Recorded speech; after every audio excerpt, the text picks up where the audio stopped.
Okay, going to start here. कुछ आपने apply किया वो कल वाला लेक्चर लिखा डाउट कुछ हो जिस टाइम से जो भी किसी के पास क्वेश्चन है पहले क्वेश्चन राइज करेंगे। जस्ट वी हैव 5 मिनट्स, उसके बाद थोड़ी करेंगे स्टार्टिंग में। पास कर लिखा कौन सा क्वेश्चन नंबर।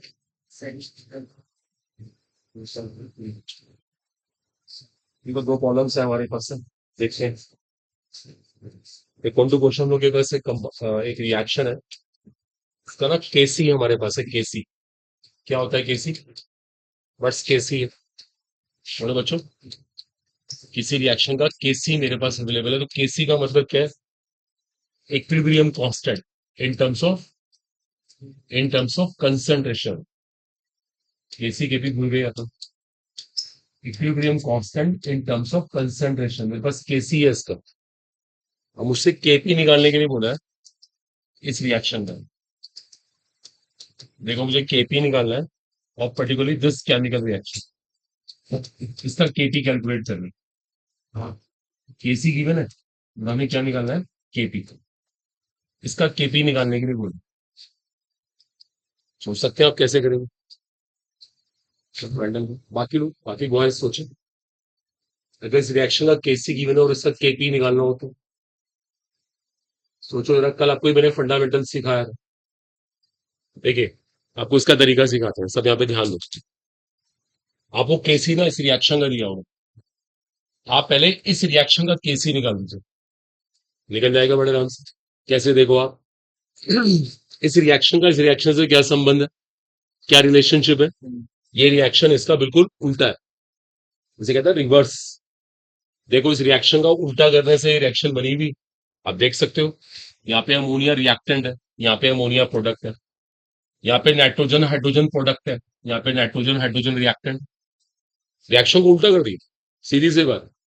और एक बात और इंपॉर्टेंट है, अगर आप ध्यान से देखें तो जब इस रिएक्शन को 2 से मल्टीप्लाई करेंगे ना, 2 से गुणा, तो ये रिएक्शन बनेगी। ये बात सबको आ रही समझ में? क्या कह रहा हूँ? ये वाली रिएक्शन इस रिएक्शन का रिवर्स है, और इसको 2 से मल्टीप्लाई करने से रिएक्शन बनेगी। अब देखो, मैं इसका केसी निकाल रहा हूं। जब ये रिएक्शन इसका रिवर्स है तो इसका केसी कैसे निकलेगा? कल के लेक्चर के अकॉर्डिंग इसका आपको रेसिप्रोकल करना पड़ेगा। याद है कल की बात? जब भी रिएक्शन को उल्टा करते थे, इक्विलिब्रियम कांस्टेंट का रेसिप्रोकल हुआ था। देखो मैंने 1/4 कर दिया, और जब इसको 2 से मल्टीप्लाई कर रहे हैं तो के को हम क्या करेंगे? उसको स्क्वायर कर देंगे। Very good. देखो इस रिएक्शन का केसी आ गया, ये कल के लेक्चर में सिखाया, इसका केसी आ गया 1/16। बट हमें निकालना क्या है? केपी। अब केपी और केसी में एक रिलेशनशिप था, कल आपको कराया था। KP is equal to KC R T power delta N G. अब बताओ इसका डेल्टा एन जी कितना है? इसका डेल्टा एन जी बताओ कितना है? फंडामेंटल लगाओ, -2। देखो इसका डेल्टा एन जी -2 है। -2 कैसे है? यहाँ पे गैसेस मोल 2 है, और यहाँ पे गैसेस मोल कितने हैं? 1 + 3 4। 100% इसका डेल्टा एन जी -2 है। बोलो फाइनल हुआ है? अब देखते हैं टी की वैल्यू गिवन है या नहीं है, वरना तो ये आंसर भी हमारा हो सकता है। डिपेंड करता है कि टी हमें गिवन है या नहीं।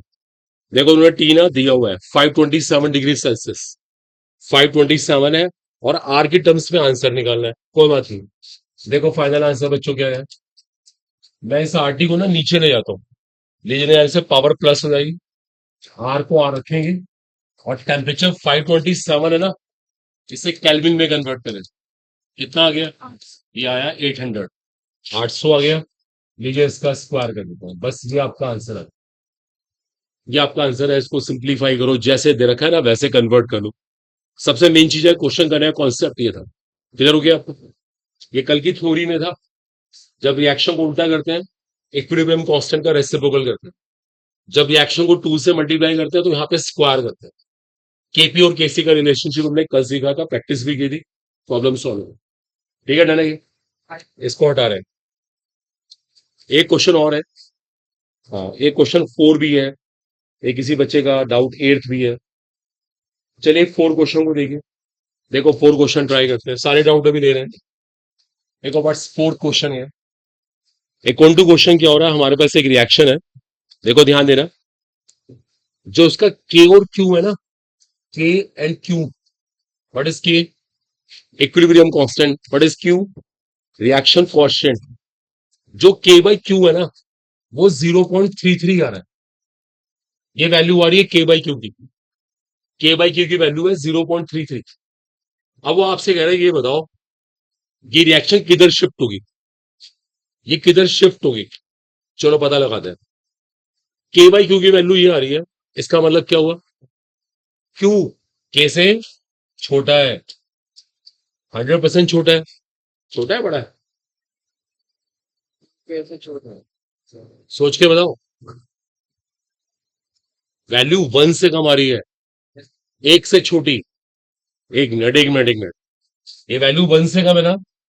1 से कम तभी आएगी जब क्यू के से बड़ा होगा। एक मिनट, एक मैथ सोचते हैं, एक मिनट एक मिनट। मैं 4 को 5 से डिवाइड करूं, सबको पता है 0.8 आएगा। और 5 को 4 से करूं तो 1.25 आएगा। देख लो आपके सामने, यहाँ पे वैल्यू 1 से छोटी आ रही है, इसका मतलब क्यू कैसे बड़ा है, क्यू कैसे बड़ा है। सोचो आराम से। देखो यहाँ पे साफ इंडिकेशन मिल रहा है क्यू कैसे बड़ा है। अब बताओ रिएक्शन क्या करेगी कल के लेक्चर के अकॉर्डिंग? जब क्यू बड़ा है ना, फॉरवर्ड नहीं बैकवर्ड शिफ्ट लेगी। क्यू छोटा होने की कोशिश नहीं करेगा, तभी तो मेंटेन होगा इक्विलिब्रियम। भाई क्यू कैसे बड़ा है, रिएक्शन क्यू कम करने की कोशिश करेगी ना, क्यू कम करके तो इक्विलिब्रियम मेंटेन होगा। ये कल की थ्योरी थी कि हर रिएक्शन को लेटर और सुनर इक्विलिब्रियम अटेन करना होता है। यहाँ पे गारंटी से रिएक्शन क्या करेगी, बैकवर्ड शिफ्ट लेगी, बैकवर्ड शिफ्ट। क्योंकि बैकवर्ड शिफ्ट लेने के बाद ही क्यू के इक्वल आएगा, वरना आ ही नहीं सकता। Is it clear to all? ये कल के लेक्चर में है, इनका डाउट है, आ गया आपको समझ? फोर्थ क्वेश्चन क्लियर हुआ सबको? ठीक है, देखो उसके बाद डाउट है एट्थ। एट्थ क्वेश्चन भी बहुत अच्छा है। एट्थ है, इसके बाद एक दो प्रॉब्लम्स हो रहे हैं। चलो ये लास्ट रहेगा डाउट, आगे थ्योरी करेंगे कल। और टाइम ज्यादा करके ना एक साथ डाउट ले लेंगे फिर। देखो ये लास्ट क्वेश्चन है एट्थ में। डोंट वरी, कल आपको टाइम एक्स्ट्रा देंगे, इस क्लास से एक्स्ट्रा टाइम में कल डाउट से आएंगे। एक एट्थ क्वेश्चन स्टडी करते हैं, जस्ट एक लास्ट क्वेश्चन। देखो ना, सब अटेंशन पे करना प्लीज। एक ऑन टू क्वेश्चन, ये कोई रिएक्शन प्ले कर रही है और इसमें ना इक्विलिब्रियम मेंटेन हुआ है। देखो ध्यान से सुनना सब लोग, थोड़ी नई बात भी होगी आपके सामने।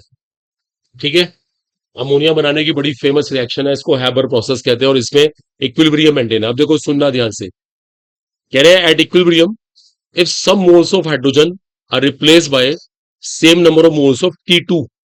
क्या किया हमने, ये कुछ मोल कम कर दिए, ये कुछ मोल कम कर दिए, घटा दिए हमने, और उनकी जगह क्या डाल दिए, T2। T2 वाले मोल डाल दिए। T2 क्या होता है? T2 हाइड्रोजन का ही तो आइसोटोप है। हाइड्रोजन, ड्यूटेरियम, ट्रिशियम, इसी का आइसोटोप होता है, इसको समस्थानिक बोलते हैं। उन्होंने क्या किया, थोड़ा सा H2 कम करके T2 मिला दिया। T2 कोई बात नहीं, कह रहे इसको मिलाने के बाद अब उन्होंने कुछ बातें पूछी हैं। पहला point, the sample of ammonia obtain after some time will be radioactive. कह रहे जो यहां से अमोनिया मिलेगी ना, वो रेडियो एक्टिव होगी। बोलो इसके बारे में कुछ कहना चाहता है कोई? अगर आपने थोड़ी सी हाइड्रोजन हटा के T2 को मिला दिया, तो क्या अमोनिया रेडियो एक्टिव आएगी? हाँ है ना? इसका आंसर यस है। क्यों? क्योंकि ट्रीशियम क्या होता है, रेडियो एक्टिव। जब ये रेडियो एक्टिव है, जब आप इसको यहां मिलाओगे ना, यहाँ पे NH3 के साथ साथ NP3 बनेगी, NP3, और ये होता है रेडियो एक्टिव। गारंटी से अमोनिया रेडियो एक्टिव हो जाएगी। पहला स्टेटमेंट बिल्कुल सही, 100% रेडियो एक्टिव हो जाएगी। दूसरा स्टेटमेंट क्या है, the moles of N2 after the change will be different as compare to moles of N2 present before the change. कह रहे इसके मोल्स बदल जाएंगे, इसके मोल्स पहले कुछ और होंगे, बाद में कुछ और होंगे। नो, इसके मोल्स अभी भी उतने ही रहेंगे। मालूम है क्यों? आपने थोड़ी सी H2 कम करके T2 को मिलाया, H2 कम भी तो करिए ना, वहां T2 मिला दिया, N2 तो उतनी ही खर्च होगी, N2 के मोल्स में कोई चेंज नहीं आएगा। ये स्टेटमेंट रॉन्ग है, N2 के मोल्स अभी भी उतने ही रहेंगे। तीसरा option, the value of Kp और Kc विल चेंज। कह रहे Kp Kc बदल जाएंगे, बिल्कुल भी नहीं बदलेंगे। आज के लेक्चर में आप पढ़ोगे Kp Kc सिर्फ किसके ऊपर डिपेंड करते हैं, टेम्परेचर के ऊपर। आज की थ्योरी में आएगा ये। टेम्परेचर तो उतना का उतना है, थोड़ा सा H2 कम करके T2 मिला दिया। और लास्ट ऑप्शन है, the average molecular mass of new equilibrium will be same that of. Impossible, average molecular mass बदल जाएगा, वो कह रहे हैं सेम रहेगा। सेम रह ही नहीं सकता, क्योंकि वहां पे क्या बन गया, NT3। NT3 is heavier than NH3, इससे भारी होता है। जब वो भारी है ना, तो भारी चीज के आते ही मोलिकुलर मास बढ़ेगा, घट नहीं सकता, मतलब सेम नहीं रह सकता। ये मोलिकुलर मास पहले से ज्यादा मिलेगा। देखो इस टाइम जो राइट आंसर बैठेगा ना आपका, वो सिर्फ ए बैठेगा, ना बी राइट आंसर, ना सी राइट आंसर, ना टी राइट आंसर। बोलो फाइनल हो गया। तो थोड़ा सा आगे चलते हैं, डोंट वरी, कल सारे डाउट ले लेता, कल एक बार में सारा फिनिश कर देंगे हम। देखो थोड़ी थ्योरी पेंडिंग है, उसको एंड करें मैंने। आज का टॉपिक हम लोग का रहेगा, इसको इक्विलिब्रियम फोर्थ बोलेंगे हम लोग। ओके, तो अब नोट करिए हेडिंग है हम लोग का आज के बड़े इंपॉर्टेंट टॉपिक्स हैं। The heading is now here, that is termed as a very very important article, it's called le Chatelier's principle, जिसको आप हिंदी मीडियम में कहते हैं ला शतालिये का नियम। इसका नाम होता है ली चैटलियर्स प्रिंसिपल। बड़ा इंपॉर्टेंट टॉपिक है, इसका केमिस्ट्री में यूज भी बहुत होता है, और इसके ऊपर क्वेश्चन और कॉम्पिटिशन में यूजुअल मिलता है। इसका नाम है ली चैटलियर्स प्रिंसिपल। ली चैटलियर्स प्रिंसिपल, ला शातली का सिद्धांत कहते हैं इसको, बड़ा इंपॉर्टेंट प्रिंसिपल है। देखिए ली चैटलियर्स प्रिंसिपल क्या होता है, ना ध्यान दीजिएगा सब। जैसे मान लीजिए ये कोई रिएक्शन है, और इस रिएक्शन में ना इक्विलिब्रियम मेंटेन है। और सुनते रहिए सब बच्चे, बात ना करिए। इस रिएक्शन में इक्विलिब्रियम मेंटेन है, और आपने क्या किया, आपने कंसंट्रेशन या फिर टेम्परेचर या फिर प्रेशर, इनमें से किसी को डिस्टर्ब कर दिया, आपने इनको बदल दिया। आप जैसे इनको डिस्टर्ब करोगे ना, इस रिएक्शन का इक्विलिब्रियम भी डिस्टर्ब हो जाएगा, इसकी जो साम्यावस्था थी वो खराब हो जाएगी। अब इसका इक्विलिब्रियम मेंटेन नहीं होगा, लेकिन ये रिएक्शन क्या करेगी, अपने आप को ना रीएडजस्ट करेगी, जिससे कि दोबारा से वो इक्विलिब्रियम गेन कर लेगी। आई बस समझ में?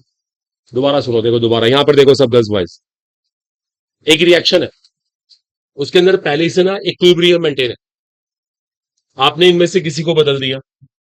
इनको बदलने से क्या हुआ, इक्विलिब्रियम खराब हो गया, रिएक्शन का इक्विलिब्रियम डिस्टर्ब हो गया।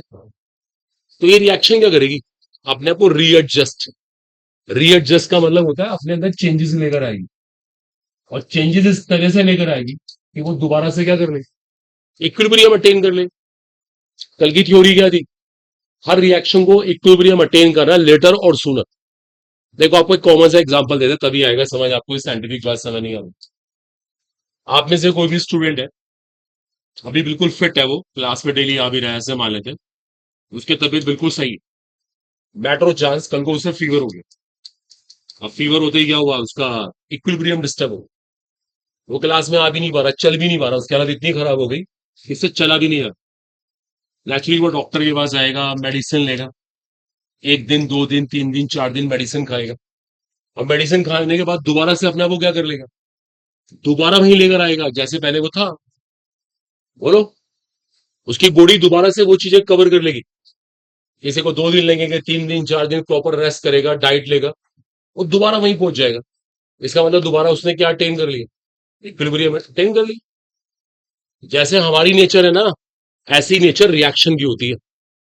रिएक्शन में ये नहीं कि इक्विलिब्रियम खराब हो गया तो खराब हो गया, रिएक्शन ने अपने आप को रीएडजस्ट करना है, और रीएडजस्ट इस तरह से करना है कि वो दोबारा से क्या कर ले, पुणे क्या कर ले, इक्विलिब्रियम अटेन कर। इसका नाम होता है ली चैटलियर्स प्रिंसिपल। आ रही है बस, कॉमन सा फंडा। मान लीजिए जैसे आपने नीट एग्जाम दिया, आपका नहीं हुआ सिलेक्शन, चलो कोई बात नहीं, अब नहीं हुआ सिलेक्शन तो क्या पढ़ना छोड़ दें, impossible.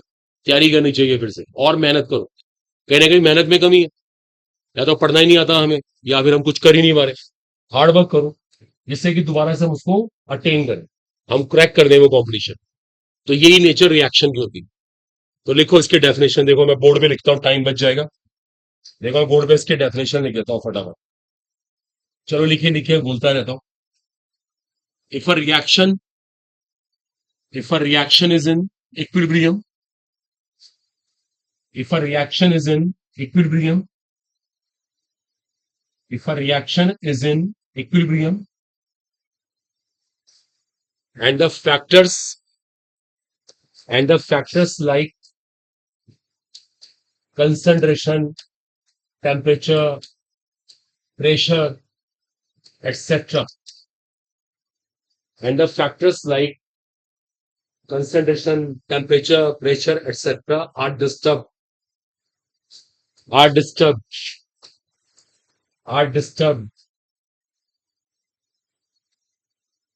are disturbed. Then THEN, then equilibrium will disturb. Equilibrium will disturb, and the reaction will readjust, will readjust, will readjust in such a way, in such a way that it gains, that it gains equilibrium again. The reaction will readjust in such a way that it gains equilibrium again. Reaction अपने आप को इस तरह से readjust करेगी, अपने आप को इस तरह से रीएडजस्ट करेगी, दोबारा से इक्विलिब्रियम गेन कर। इसका नाम होता है लीचेट्स प्रिंसिपल। ठीक है, तो रिएक्शन है परमानेंटली डिस्टर्ब नहीं हो जाना, रिएक्शन को फिर कोशिश करनी है कि मैं इक्विलिब्रियम गेन करूं, तो इसको हम केमिस्ट्री बोलते हैं लीचेट्स प्रिंसिपल। ये तो इसकी डेफिनेशन रही। अब देखो आपको इसका यूज करके दिखाएं। ठीक है, उम्मीद है समय नोट कर लिया, डेफिनेशन मैंने बोली थी। अब शुरू करने जा रहे हैं इसके डिफरेंट डिफरेंट केसेस। तो देखिए पहला हेडिंग है इफेक्ट ऑफ कंसंट्रेशन। पहला हेडिंग रहेगा हमारा इफेक्ट ऑफ कंसंट्रेशन। पहला हेडिंग है इफेक्ट ऑफ कंसंट्रेशन, जिसे हम कहते हैं सांद्रता का प्रभाव। इसका नाम होता है सांद्रता का प्रभाव। चलिए आपको सिखाते हैं कंसंट्रेशन का इफेक्ट क्या होता है, सब ध्यान रखो। ये कोई रिएक्शन है, इसमें इक्विलिब्रियम मेंटेन है, सब ध्यान देना। देख, और आपने क्या करा, आपने ना मान लेते हैं बी की कंसंट्रेशन को बढ़ा दिया। देखो ब्रैकेट से कंसंट्रेशन दिखाते हैं, मैंने कल ही बताया था, और मैं ये साइन दिखा दूं, इसका मतलब बढ़ा रहे हैं, हम इंक्रीज कर रहे हैं। अब जैसे ही आपने बी को बढ़ाया, बताओ इक्विलिब्रियम क्या हो गया, डिस्टर्ब। इक्विलिब्रियम डिस्टर्ब हो गया। अब रिएक्शन का इक्विलिब्रियम खराब हो गया क्योंकि आपने इसे बढ़ा दिया। ठीक है, आपने इसी कंसंट्रेशन को बदला और इक्विलिब्रियम डिस्टर्ब हो गया।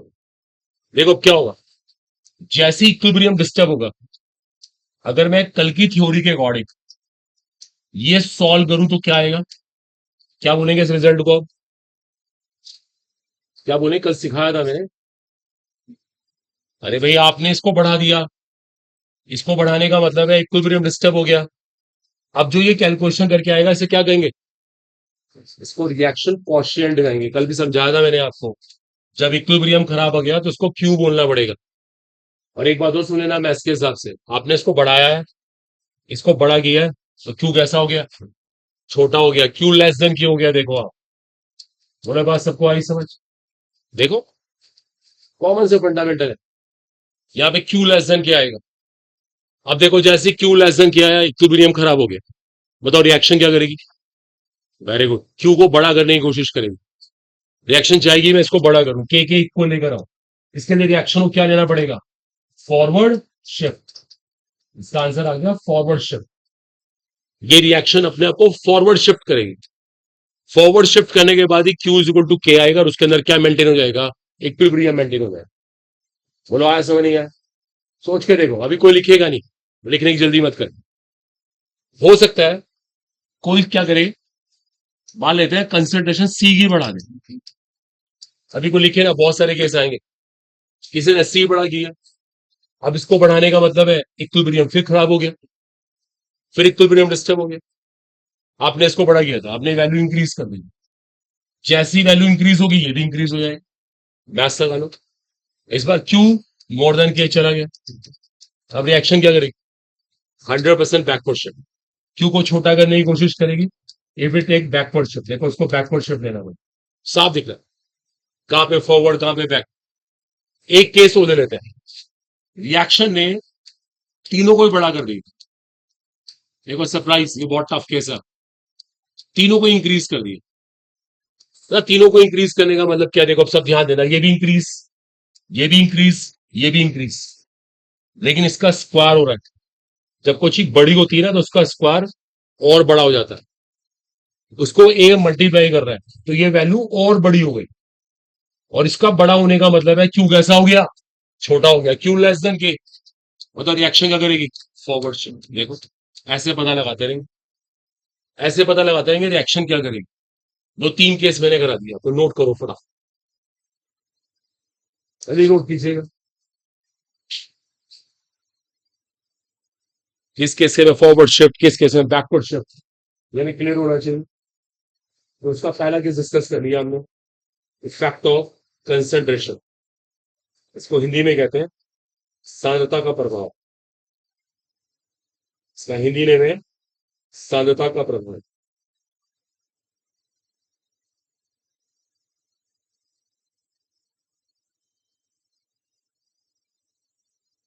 ठीक है, इसका हिंदी नेम होता है सांद्रता का प्रभाव। तीन केस डिस्कस कर लिए हमने। अगर हम सिर्फ बी को इंक्रीज करें, ये पहला केस है, ये दूसरा केस है, ये तीसरा केस है। आपने बी को इंक्रीज किया तो क्या होगा, सी इंक्रीज करने से क्या होगा, और तीनों को इंक्रीज करने से क्या होगा। ठीक है, तीन आंसर हमारे पास आ गए। किस केस में फॉरवर्ड, किस केस में बैकवर्ड, ये सब क्लियर होना चाहिए। तो ये था पहला केस, इफेक्ट ऑफ कंसंट्रेशन। ठीक है, फाइनल है, हिंदी चेकलिस्ट प्रिंसिपल बोलते हैं इसको। इसका पहला केस डिस्कस कर लिया हमने, बहुत इंपॉर्टेंट है, इसका नीट में 100% क्वेश्चन आएगा, ध्यान है। चलिए इसके अगले स्टेप पे आते हैं, आफ्टर इफेक्ट ऑफ कंसंट्रेशन।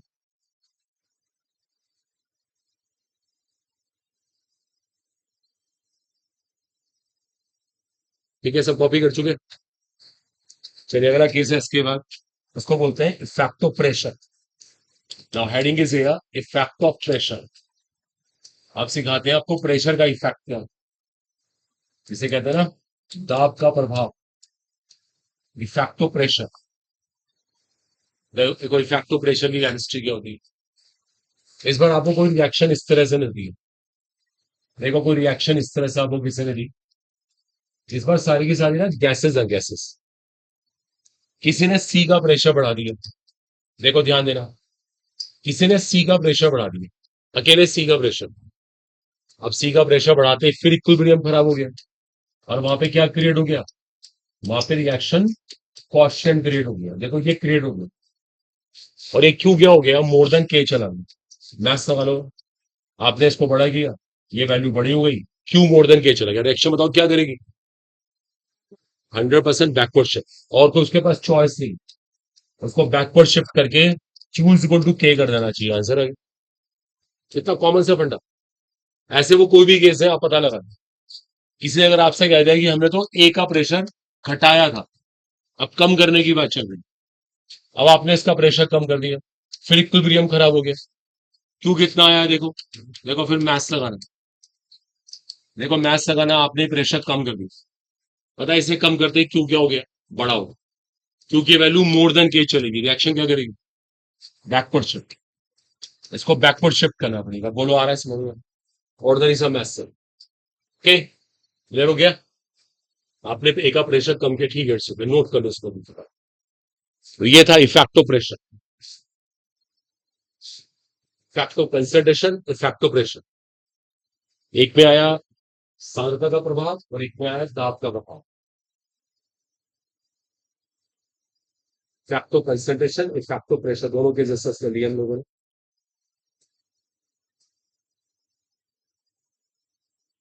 ठीक है students, effect of concentration, effect of pressure, दोनों केस फाइनल हो गए हमारे।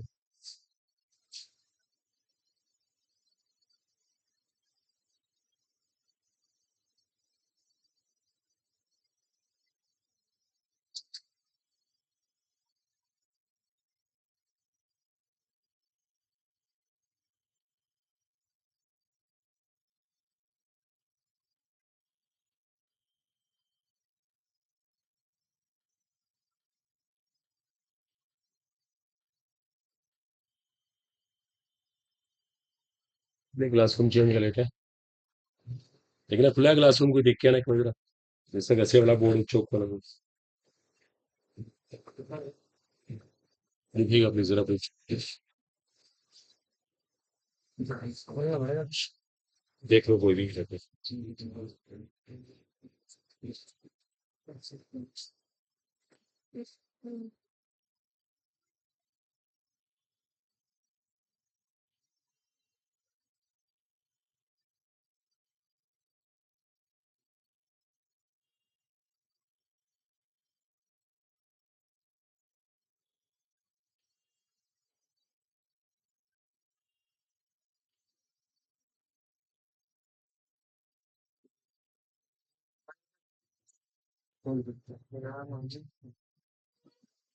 बॉडी में होनी पड़ेगी सर।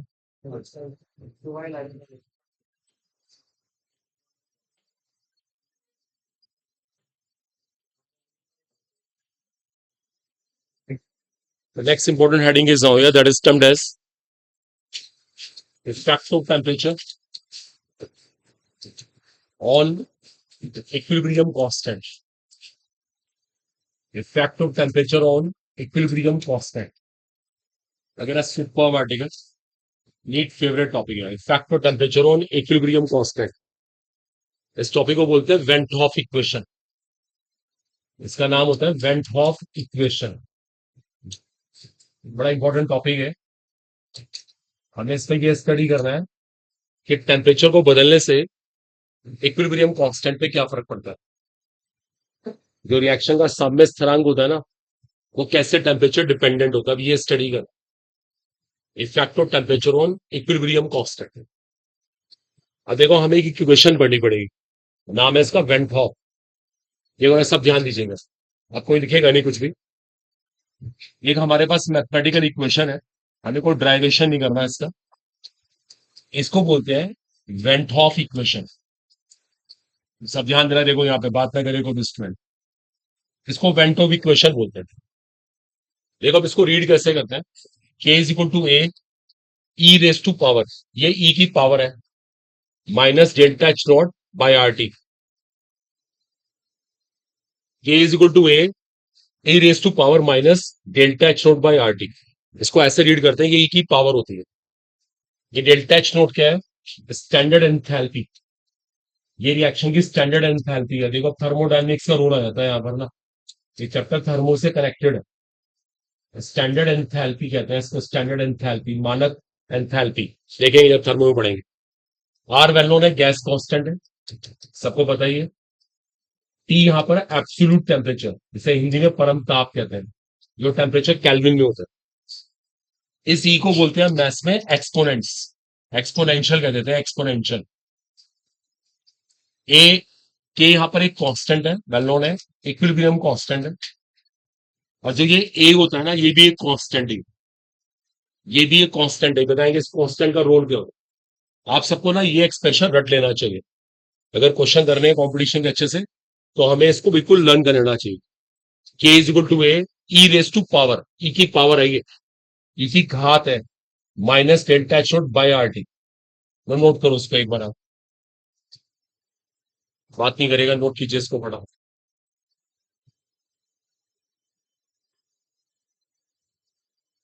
इसको वेंट हॉफ इक्वेशन कहते हैं, वेंट हॉफ समीकरण।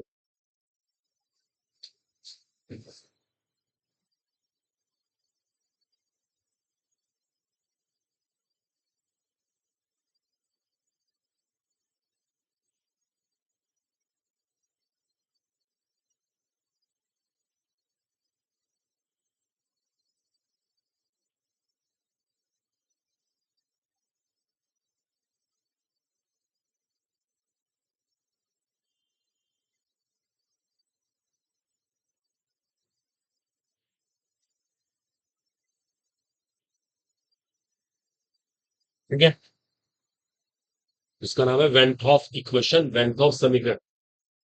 इसमें के क्या है, ए क्या है, अभी ए को ओपन करेंगे। डेल्टा एच नॉट क्या है, आर क्या है, टी क्या है, और ये ई क्या है, डिफरेंट। देखो अब यहां से ना एक बड़ी इंपॉर्टेंट बात क्लियर होती है, इस इक्वेशन को देखने से पता लग रहा है। देखो सारे तो उसपे कांस्टेंट ही है। ये जो के है ना, के, ये किसके ऊपर डिपेंड कर रहा है, साफ दिख रहा है टी के ऊपर डिपेंड है, क्योंकि बाकी सब स्थिरांक है, बाकी में से कुछ भी नहीं बदलेगा, लेकिन टी को बदलना हमारे हाथ में है, और टी को बदलने से गारंटी से के बदलेंगे। लिखो एक important line, it is clear by this equation, it is clear by this equation the value of k depends upon temperature only. It is clear by this equation the value of k depends upon temperature only. साफ दिख रहा है इस equation से, जो k है ना, k का मान वो सिर्फ तापमान पे निर्भर करता है, depends upon temperature only, and this relationship is exponential, and this relationship is exponential, इसको हिंदी में कहते हैं घातांकीय, एक्सपोनेंशियल। जो ये रिलेशनशिप है ना, ये एक्सपोनेंशियल है, एक्सपोनेंशियल। देखो के का टी के साथ रिलेशनशिप एक्सपोनेंशियल है। एक्सपोनेंशियल का भी मीनिंग समझाते हैं आपको, ठीक है, एक बार इसको हटा रहे हैं, दोबारा इस वर्ड को समझे देखिए आप। देखो एक्सपोनेंशियल का मतलब क्या होता है, एक्सपोनेंशियल का मीनिंग होता है जैसे कुछ चीज थोड़ी थोड़ी बढ़ रही है और थोड़ा थोड़ा बढ़ते बढ़ते एकदम बहुत बढ़ जाए, तो उसका नाम होता है एक्सपोनेंशियल। ऐसी कुछ चीज घट रही है, घटते घटते एकदम बहुत घट जाए, उसका नाम भी एक्सपोनेंशियल होता है। जैसे कभी देखना, जैसे अब देख कुछ दिनों बाद बस सर्दी स्टार्ट हो जाएगी, आप कभी देखना सर्दी का मौसम भी इस तरह से होता है, थोड़ा थोड़ा मौसम ठंडा होना शुरू हुआ और कुछ दिनों बाद एकदम टेम्परेचर डाउन हो गया। ऐसी गर्मी की शुरुआत हुई, थोड़ी थोड़ी गर्मी होते होते एकदम से टेम्परेचर बहुत अप हो गया, तो उसको एक्सपोनेंशियल कहते हैं। देखो इससे क्या फर्क पड़ता है, मान लीजिए किसी ने कहा के और टी में ग्राफ बना के दिखाओ, देखो ग्राफ हमें ऐसे मिलेंगे, नोट मत कीजिएगा, देखिए देखो इस तरह से ग्राफ मिलेंगे, देखो ऐसे ग्राफ, लाइक इस तरह से। अगर आप थोड़ा देखें ध्यान से, देखो शुरुआत में हल्का हल्का चेंज आना लगेगा, चेंज हल्के हल्के आते आते एकदम से बहुत घट गया। ऐसे ही यहां पर होगा, पहले थोड़ा थोड़ा के बढ़ेगा और बढ़ते बढ़ते एकदम बहुत बढ़ जाएगा। जो ऐसे कर्व होते हैं ना, उनको एक्सपोनेंशियल कहते हैं, एक्सपोनेंशियल। देखो इन कर्व की एक खास बात और भी होती है, ये ना एक एक्सिस को टच करते हैं, एक एक्सिस, देखो इसको टच कर रहा है, उसको टच नहीं कर रहा। ऐसे ही अगर इसको टच कर रहा है, देखो उसको टच नहीं कर रहा, ये एक एक्सिस को टच करते हैं, इनकी खास बात ही होती है। क्लियर हुआ है? अब देखो नोट मत कीजिएगा, ये कर्व मेरे को बता रहा है अगर टेम्परेचर बढ़ेगा तो के की वैल्यू क्या होगी, घटेगी। देखो देखो, इस ग्राफ से पता लग रहा है कि टेम्परेचर बढ़ने से के घट रहा है, ये ग्राफ इस बात का हिंट है। देखो टेम्परेचर बढ़ेगा तो के घटेगा, इसका मतलब रिएक्शन कैसी है, टेम्परेचर बढ़ने से के घट रहा है, इसका मतलब रिएक्शन कैसी, उसको हीट चाहिए ही नहीं, एक्सोथर्मिक, ये एक्सोथर्मिक का इंडिकेशन है, इसको हीट चाहिए ही नहीं, वो तो कह रही हीट निकालो। और यहां क्या हो रहा है, टेम्परेचर बढ़ने से के बढ़ रहा है, इसका मतलब रिएक्शन कैसी है, एंडोथर्मिक, उसको हीट चाहिए, वो हीट रिक्वायरिंग प्रोसेस। देखो आपका एमसीक्यू रेडी होगा, यही क्वेश्चन मिलेगा कंपटीशन, दोबारा सुन लो। यहां टेम्परेचर बढ़ने से के घट रहा है और यहां टेम्परेचर बढ़ने से के बढ़ रहा है, ये रिएक्शन एक्सोथर्मिक और ये reaction endothermic. Very very clear, साफ दिख रहा है, यहां से नोट करो उसको फटाफट जल्दी। ऐसे क्वेश्चन मिलते हैं कॉम्पिटिशन के अंदर, हमें इस तरह का एमसीक्यू मिलने के पूरे पूरे चांसेस है।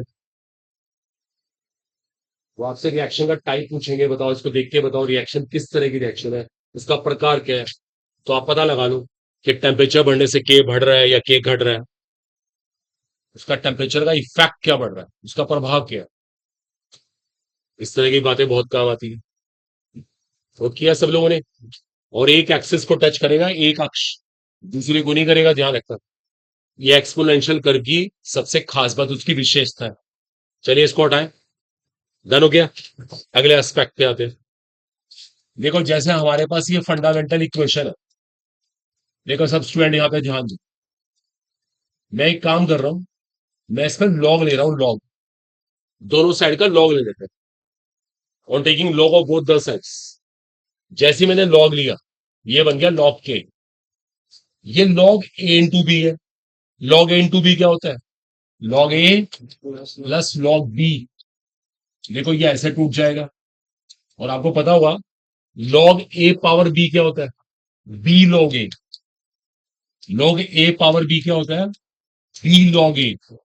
और यहां पे क्या आएगा? लॉग ई। और ये भी शायद पता होगा, आप लॉग ई निकाल रहे हो और बेस भी ई है, इसका आधार भी ई है। किसी का भी लॉग उसी के बेस में क्या होता है? वन। इसकी वैल्यू एक है, इसका मान एक होता है। लीजिए मैं यहां तक आ गया। देखो आप थोड़ा ना मैथमेटिकल, देखो आपको दिक्कत आ रही होगी, मैं समझ सकता हूँ। आपको बहुत परेशानी होगी, पता नहीं क्या कर दिया मैंने, बहुत बेसिक सा मैथ्स लगाया। दोनों साइड का लॉग ले लिया। Log A into B log A plus log B होता है, log A power B log A होता है। किसी का भी लॉग उसी के बेस में वन होता है, वन। इसकी वैल्यू एक है, इसका मान एक है। और अभी एक बात हो रही है, नेचुरल लॉग है, नेचुरल लॉग, प्राकृतिक लघु गुणक। इसका बेस ई है, हम इसका बेस 10 बनाएंगे। इसको लिए इसको मल्टीप्लाई करेंगे 2.303 से, इसको भी मल्टीप्लाई करेंगे 2.303 से। तो हम क्या कर रहे हैं, इस पूरी की पूरी इक्वेशन को एक काम करते हैं, ऐसे लिख देते हैं। हमने सबको डिवाइड कर दिया 2.303 से। लीजिए हमारे पास ये वाला एक्सप्रेशन आ, ये एक्सप्रेशन भी बहुत काम करता है। भाई हमने इसको मल्टीप्लाई नहीं करा, इसको मल्टीप्लाई करा, सबको डिवाइड कर दिया, सब पे कटते चले गए 2.303। इसका भी कट गया, इसका भी कट गया, इसकी वैल्यू वहां पे रह गई। ये हमारे पास एक्सप्रेशन आ गया, नोट करो इसको आप। देखो इस सब बातें ना आए ना तो एकदम बहुत पीछे है, देखो कंपटीशन क्रैक करने में। ये सब मैथ सब नहीं सिखा सकते, ये हमारे पार्ट में नहीं आता। हमें अपना सिलेबस पूरा करना है, तो एलिमेंट्री 9th 10th की बातें हैं ये। तभी तो कहते थे कि खुद मेहनत करिए, पढ़िए, मजाक मत दीजिए, वरना तो जितने मर्जी एफर्ट्स कर लीजिए कोई चांसेस ही नहीं है। अच्छे से क्लियर करिए बिल्कुल।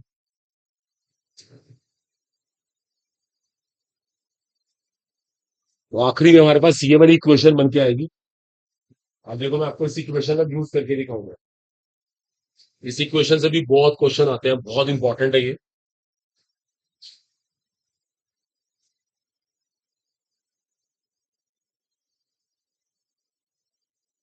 दोनों साइड का लॉग ले लिया, log A into B log A log plus log B होता है, log A power B log A होता है। Elementary maths. किसी का भी लॉग उसी के बेस में वन होता है हमेशा। आप लॉग 10 निकाल रहे हो, बेस 10 में वन होगा, लॉग 20 बेस 20 में वन होगा। किसी का भी लॉग उसी के बेस से वन होता है हमेशा। लीजिए हम यहां तक आ, सभी नोट कर लिया उम्मीद है? ठीक है। अब देखो आपको इसका यूज करके दिखाते हैं कैसे प्रॉब्लम बनती है इसके ऊपर ना। चलिए स्टूडेंट्स करें स्टार्ट। ठीक है। देखो मैं इसको फिर रब कर रहा हूं। और हमारे पास जो फाइनल इक्वेशन आती है वो ऐसे आती है, देखो ध्यान देना। जो हमारे पास फाइनल इक्वेशन आ रही है वो ये आ रही है। ठीक है। देखो ध्यान देना, जो फाइनल इक्वेशन आ रही है वो ये आ रही है। अब आपसे किसी ने ये कहा कि इस इक्वेशन के बेस पे ना लॉग के और 1/t में ग्राफ बना के दिखाओ। ये ग्राफ निकालना आगे। तो भाई बहुत सिंपल सी बात है, y is to C plus M X. ये फॉलो हो रहा है। और जब कोई इसको फॉलो करे, इसका पालन करे, तो उसका ग्राफ कैसे बनेगा? स्ट्रेट लाइन, सीधी रेखा। देखो यहाँ पे गारंटी से स्ट्रेट लाइन बनेगी, लेकिन स्ट्रेट लाइन ऐसे भी बन सकती है। और स्ट्रेट लाइन के एक चांसेस और है, स्ट्रेट लाइन ऐसे भी बन सकती है। देखो जरा ध्यान देना, दो तरह से बन सकती है स्ट्रेट लाइन। देखो अब दोनों में फर्क क्या है।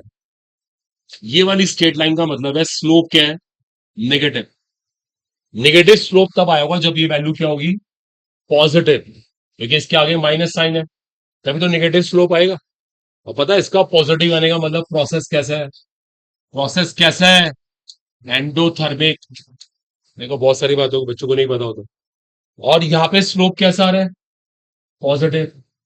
ये पॉजिटिव तब आएगा जब ये वैल्यू क्या होगी? प्लस में, इसके लिए इसको माइनस होना चाहिए, माइनस माइनस प्लस बन जाए। तो रिएक्शन कैसी है? एक्सोथर्मिक। ये बहुत इंपॉर्टेंट ग्राफ है, नोट कर लो इनको।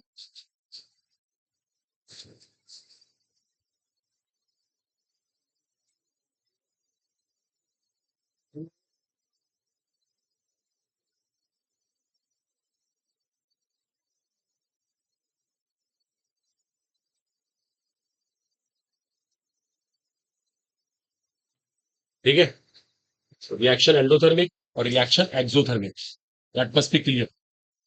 ये सबको अच्छे से आना चाहिए, ये बहुत इंपॉर्टेंट कंसर्न है, एंडोथर्मिक और एक्सोथर्मिक।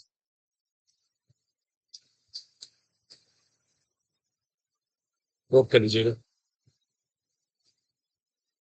एक बेसिक सब मैथ्स ये लगता है, कैसे पता लगाएं कि रिएक्शन एंडोथर्मिक है और एक्सोथर्मिक है। ये इसके स्लोप को देख के पता लग जाता है। अब स्लोप को डिसाइड करने में एंथैल्पी का साइन का रोल है, एंथैल्पी के साइन का रोल। चलिए ये बात क्लियर हो गई, इसमें कोई फन बट नहीं है, ये अच्छे से आना चाहिए।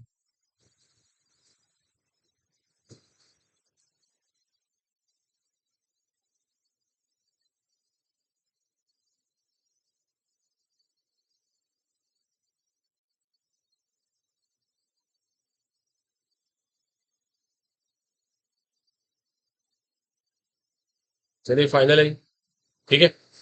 इसको रब कर रहा हूं मैं, डन है। एक और देखो इंपॉर्टेंट कंसर्न, देखो ध्यान दीजिएगा।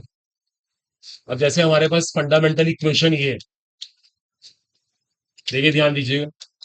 हम एक काम करते हैं, एक बार यहाँ पे टेम्परेचर को T1 ले लेते हैं, तो इसको K1 लेना पड़ेगा। और अब क्या कर रहे हैं, इस बार इसी रिएक्शन के लिए हम टेम्परेचर यहाँ पे T2 कर देते हैं। जैसे इसको T2 करेंगे नेचुरली K2 बन जाएगा। देखो ये दो इक्वेशन आ गए, अब इनको मिला के ना हम एक फॉर्मूला जनरेट करेंगे, इन दोनों को मर्ज करके एक फॉर्मूला। कैसे? इसके लिए इक्वेशन 2 को 1 से डिवाइड करना पड़ेगा।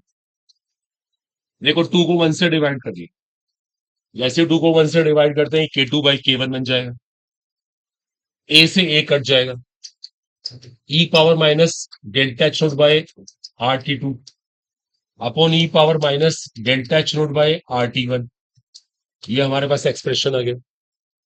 देखो नेचुरली इसको ऊपर ले आ सकते हैं, जैसे ऊपर ले गए इसकी पावर प्लस हो जाएगी, पावर प्लस करते दोनों को ऐड कर सकते हैं, और फिर लॉग लेके ये ई वाला फैक्टर गायब हो सकता है। देखो अब आपको परेशान नहीं कर रहा है, इस तरह के मैथ्स पे लेके नहीं जा रहा हूं, सीधा मैं देखो यहां से एक फॉर्मूला बना रहा हूं, आपको लर्न होना चाहिए। Log K2 by K1 is equal to delta H not upon 2.303 R, 1 upon T1 minus 1 upon T2। एक बहुत ही काम का फॉर्मूला है। इस फॉर्मूले का ये फायदा होता है कि कोई भी नए टेम्परेचर पे ना नया इक्विलिब्रियम कांस्टेंट निकाल सकता है। मान लीजिए किसी ने आपको T1 टेम्परेचर पे इक्विलिब्रियम कांस्टेंट दे दिया और T2 पे निकालने के लिए बोला, तो निकाल सकते हैं। बस हमारे पास रिएक्शन की स्टैंडर्ड एंथैल्पी होनी चाहिए, और ये आपको गिवन होगी हमेशा, ये गिवन होगी, इसकी वैल्यू आपको हमेशा दिया करेगी। बस आपको वैल्यू पुट करनी है फॉर्मूले में, रख के सॉल्व करना है। इसको भी नोट करना है। डायरेक्ट बता रहे हैं क्या, लॉग लेके इसको सिंप्लीफाई करते हैं। ओके, क्योंकि डायरेक्ट एप्लीकेशन आती है जो जेई मेन से नीड है, आपको यहां से डायरेक्ट ही प्रॉब्लम्स मिलेगी। Log K2 by K1 is equal to delta H not upon 2.303 R into 1 upon T1 minus 1 upon T2। एक ही फॉर्मूला हमारा पेंडिंग था, ये भी क्लियर हो गया। तो Vento equation is also finished, ये भी कंप्लीटेड है।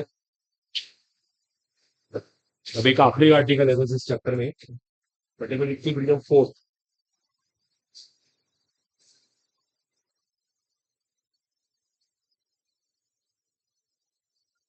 लास्ट हेडिंग रहेगा, उसको भी डिस्कस कर रहे हैं, इसको बिल्कुल फाइनल कर रहे हैं।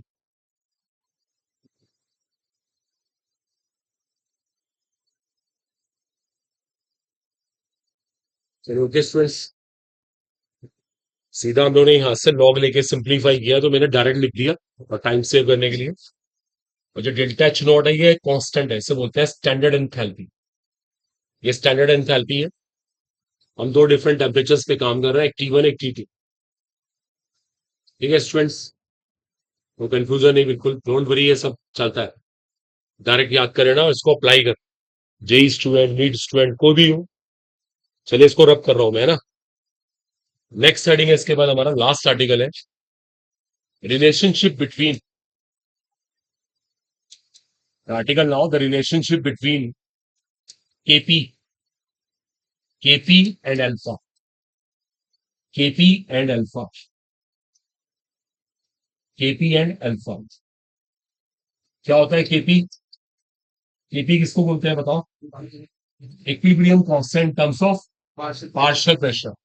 और अल्फा क्या होता है? Degree of dissociation. तो पहले हम ये डिस्कस करेंगे ये अल्फा क्या है।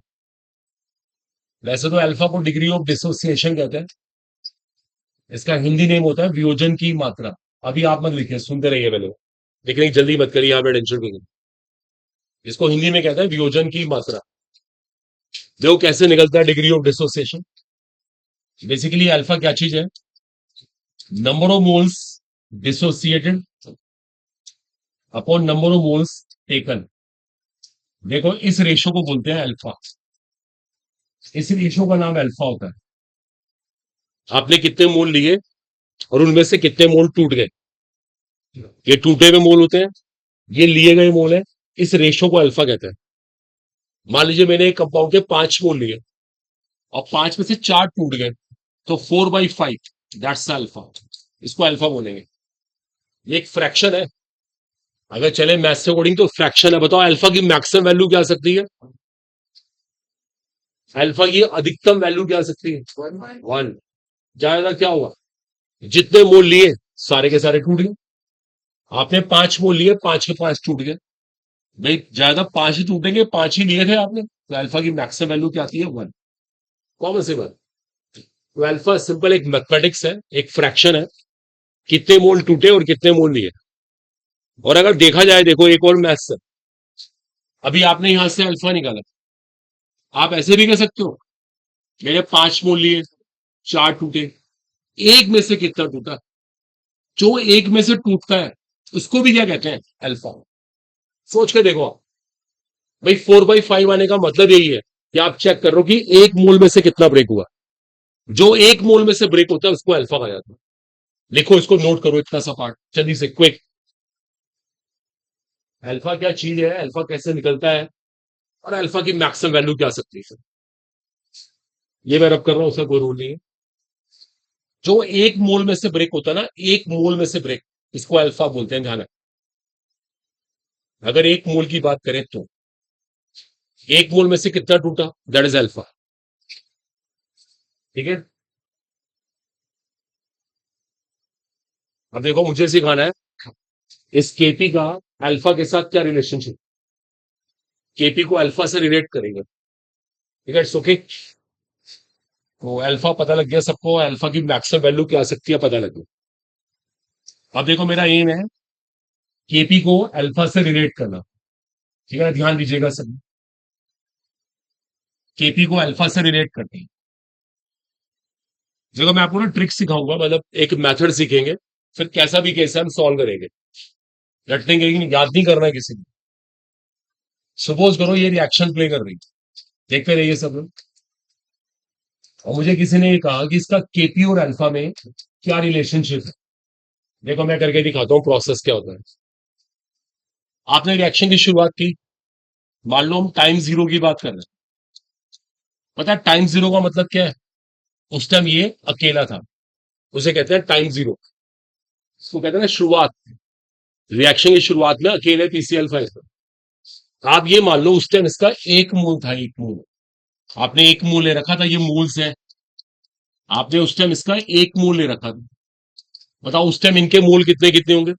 0 0, क्योंकि उस टाइम बने ही नहीं थे। भाई रिएक्शन की शुरुआत में ये कहाँ थे, इनका तो कुछ काम ही नहीं था। अब कुछ देर के बाद, after T time, T time के बाद क्या हुआ?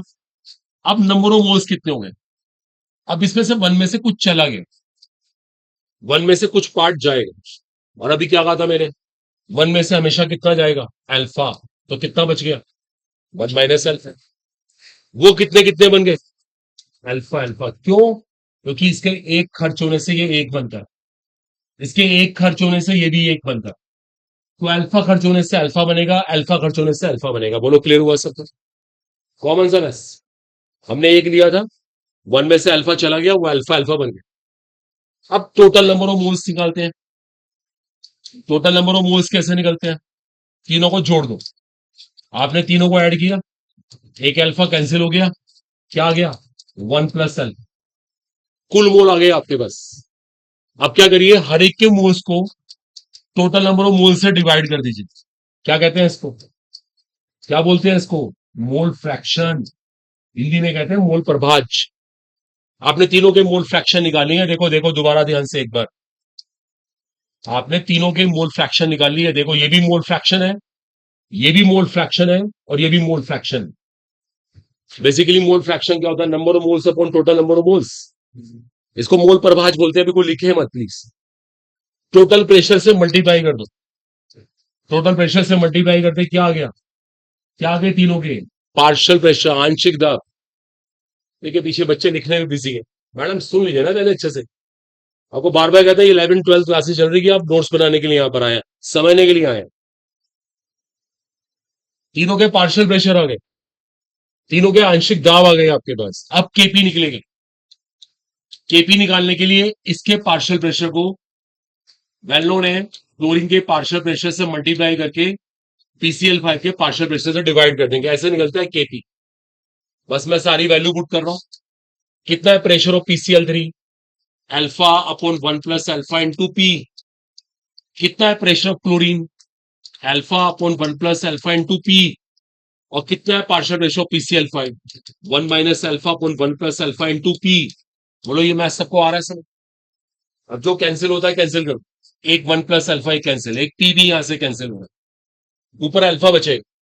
देखो केपी यहां से कितना है, अब केपी यहां से निकल के आएगा, ऊपर अल्फा बचा, ये पी बचा, एक अल्फा भी बचा होगा। So alpha square P 1 + alpha को नीचे लेके, नीचे 1 - अल्फा था, A + B × A - B क्या होता है, A² - B², तो 1 - 1 - अल्फा स्क्वायर। देखो ये हमारे पास एक्सप्रेशन आ गई। किसी कुछ रटना नहीं है, याद कुछ नहीं करना है, इसको तुम बनाएंगे, क्या पता वहां पे कैसी इक्वेशन आ जाए। बोलो सब बच्चों क्लियर हुआ, मेथड आया समझ। टाइम जीरो पे एक मोल क्यों लिया, वन में से कितना टूटा, टोटल मोल कैसे निकालते हैं, मोल फ्रैक्शन कैसे निकालते हैं, पार्शियल प्रेशर कैसे निकालते हैं, और फिर केपी कैसे निकालते हैं, नोट कर लीजिए इसमें। बहुत इंपॉर्टेंट टॉपिक है, बहुत क्वेश्चन आते हैं इसके ऊपर। देखिए मेथड सीखिए, अप्रोच। जिसको समझना है बोलिए, एक दो केस अभी और करेंगे। अभी ये चीज बाद में रिपीट करते हैं, ये कैलकुलेशन ना, देखो इसको हटा दें, अभी इससे कुछ कंफ्यूजन हो रहा है, लिखने में प्रॉब्लम है। इसको भी मतलब कॉपी कीजिएगा, जो व्हाइट वाला सेक्शन है उसे कॉपी करो, वैसा नीचे और नीचे तक कॉपी कर लो, ये हटा दो। इसको दोबारा से लिख देते हैं। आप जैसे इतना सा पार्ट कॉपी करिए और वो आंसर भी छोड़िएगा, उससे भी कोई ज्यादा मतलब नहीं अभी। हम इसको फिर से निकालेंगे। आप तो सिर्फ ये देखो कैसे टोटल नंबर ऑफ मोल्स निकाले और कैसे तीनों के पार्शियल प्रेशर निकाले, आंशिक दाब निकाले। देखो इस टाइम तीनों के आंशिक दाब आ चुके हैं।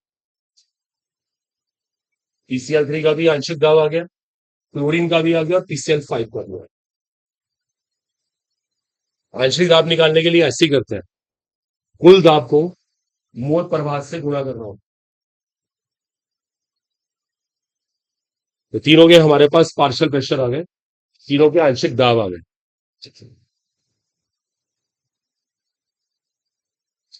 ठीक है स्टूडेंट्स।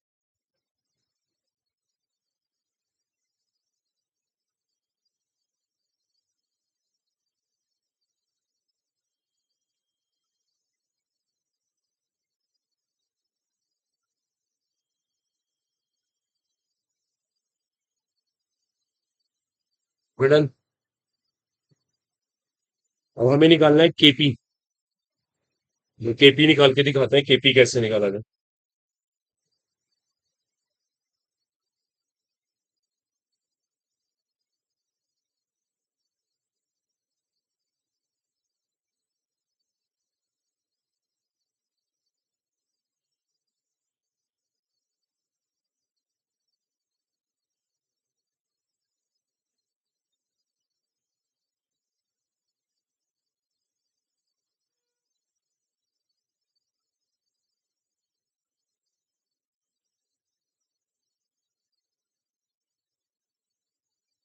चलिए क्लियर सो फार। देखो अब निकालेंगे यहां से केपी। देखो ध्यान दीजिएगा, केपी निकालने के लिए हमें क्या करना पड़ेगा, partial pressure of PCl3 into partial pressure chlorine upon partial pressure PCL find करना पड़ेगा। अभी देख लिया आपने कैलकुलेशन में ये वैल्यू क्या थी, alpha upon 1 + alpha into P. ऐसी ये वैल्यू क्या थी, alpha upon 1 + alpha into P. और नीचे प्रेशर कितना था पीसीएल का, 1 - alpha upon 1 + alpha into P. देखो एक पी से पी कैंसिल हो गया, एक 1 + अल्फा भी कैंसिल हो गया। अब क्या बचा, ऊपर अल्फा, ये अल्फा, अल्फा स्क्वायर, ये पी बचा। अंडरस्टूड। 1 + अल्फा नीचे आया, नीचे 1 - अल्फा पहले से था, ए प्लस बी इंटू ए माइनस बी, ए स्क्वायर माइनस बी स्क्वायर। ये लीजिए हमारे पास केपी का एक्सप्रेशन है। ऐसे पता लगा, बोलो सबको आगे समझ। Yes, sir। देखो यहाँ पे ना कंडीशन इंपोज करते हैं, सब बच्चे रुक जाएंगे थे। यहाँ पे ना कंडीशन लगा देते हैं। हो सकता है वो आपसे ये कह दे, if alpha is much much less than 1। Alpha ना एक से बहुत छोटा है, अल्फा 1 के रिस्पेक्ट में बहुत छोटा है। अल्फा की जो वैल्यू है ना, वो 1 के रिस्पेक्ट में बहुत छोटी है, बहुत छोटी। तो बताओ फिर हम क्या चेंज करेंगे यहाँ पर, नीचे का अल्फा स्क्वायर खत्म हो जाएगा, इग्नोरेबल। वो एक के सामने स्टैंडिंग नहीं करता, 1 उसके सामने बहुत बड़ा है। तो नीचे का अल्फा स्क्वायर गायब कर देंगे, जस्ट क्या आएगा, KP is equal to alpha square into P. बोलो क्लियर हुआ। किसी को अल्फा निकालना तो अल्फा निकाल दीजिएगा, under root KP by P. वो जैसे मर्जी क्वेश्चन पूछ सकता है। वो ये कंडीशन भी लगा सकता है कि अल्फा की वैल्यू बहुत कम है। लो अब इसे कॉपी कर, अब घर जाके इसकी फॉलो, चैप्टर हमारा कंप्लीट हो चुका है। पर्टिकुलरली इक्विलिब्रियम का फर्स्ट पार्ट हमारा फिनिश हुआ। ठीक है, हमने इक्विलिब्रियम जो 1 था ना, उसका लेक्चर पूरा किया। अभी इक्विलिब्रियम सेकंड रहेगा शुरू, उसको भी करेंगे स्टार्ट, उसे हम कल से कर देंगे। अभी जाके पहले यहाँ तक का होमवर्क करो, बहुत सारा काम करने के लिए।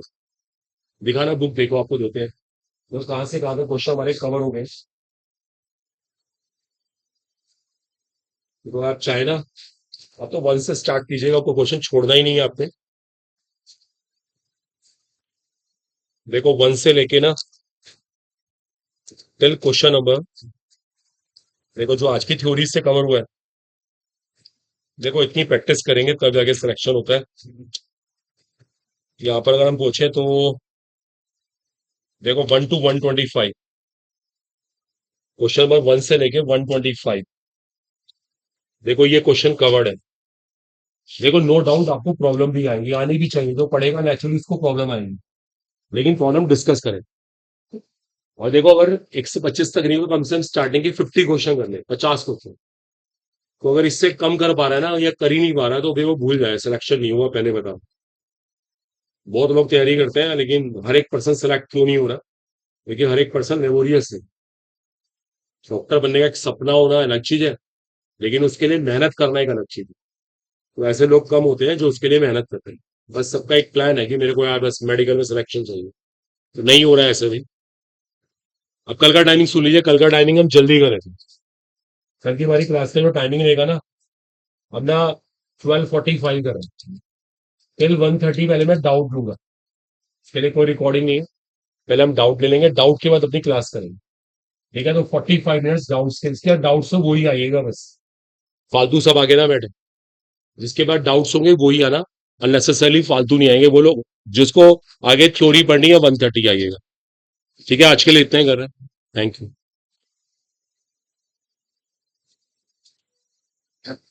ये किसी की बुक